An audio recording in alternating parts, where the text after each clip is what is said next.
This is Iceland, the main character of my minimalistic dark fantasy platformer Tower to God. Somehow she felt not right or good to play, but after adding some juice, everything changed. I know it doesn't look like much, but actually the player feels a lot more better. So how did I accomplish that? Let's start with the problem. I recently released an early playable version of my game, and some playtesters said, well, it's of course a prototype and underwhelming in presentation, but something in the movement or the controller of the player character felt off. It needs some juice and feel. Actually, there's a whole book around this stuff. But for this video, let's break it down to 3 key pillars. So there's the responsiveness, there's feedback, and, well, the most obvious, animations and VFX. Of course, there is a lot more about that, like... For this video, let's keep at these 3 and start with responsiveness. As you may know, I used the Learn 2D Game Dev course by GDQuest as a launchpad for my own project. So I went to their Discord and posted my game there. The feedback I got was like the character had some weird friction, like too much momentum from movement. When you were trying to land on a single tile, you were just slipping over the edge. I think in slow-mo it becomes clear. Of course, it's not really realistic when you're like full running, jumping and then like immediately stopping the movement. But of course, coyote time and jump buffer are also not really realistic. But for a platformer, it just feels right. So I changed that, and here's before and after. Now to camera, especially camera feedback.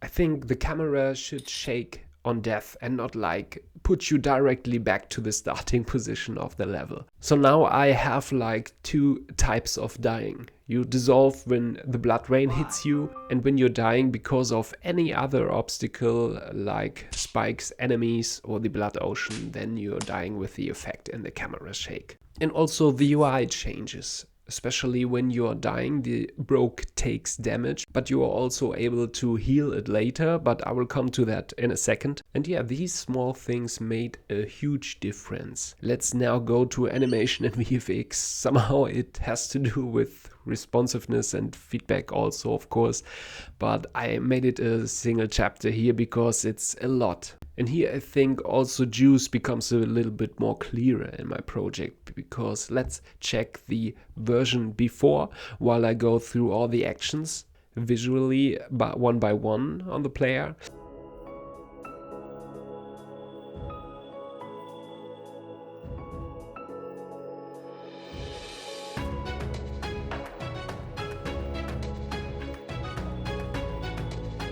So the character felt now way more alive, especially when I gave her a second idle animation, when you're like not taking any input for 4 or 5 seconds. I also made the interactions with the NPCs more exciting in exchange for their lives. They enhance my main character's amulet, granting her new movement skills like in a Metroidvania.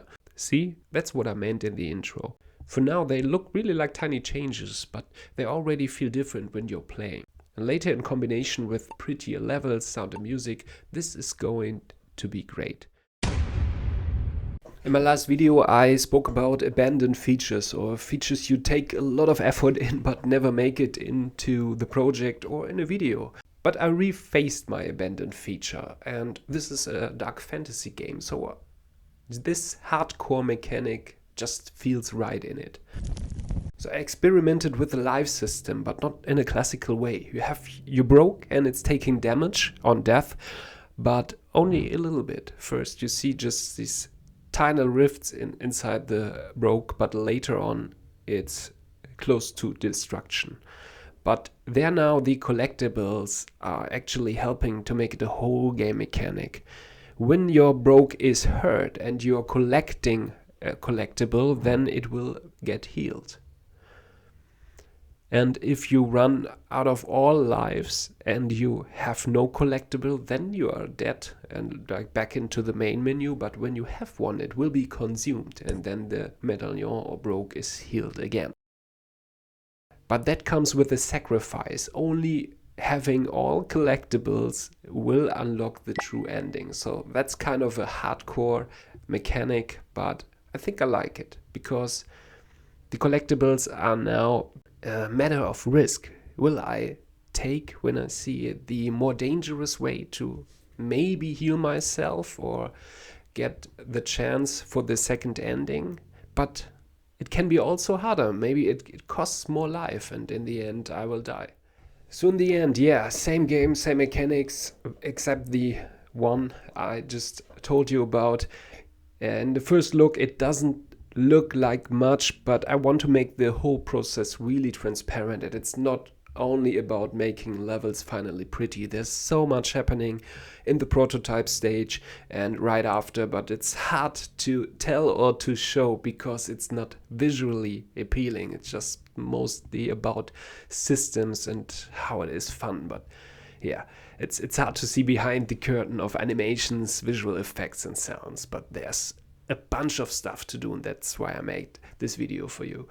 And next time, yeah, then we will face the thing that is obvious to tell when showing you difference before and after.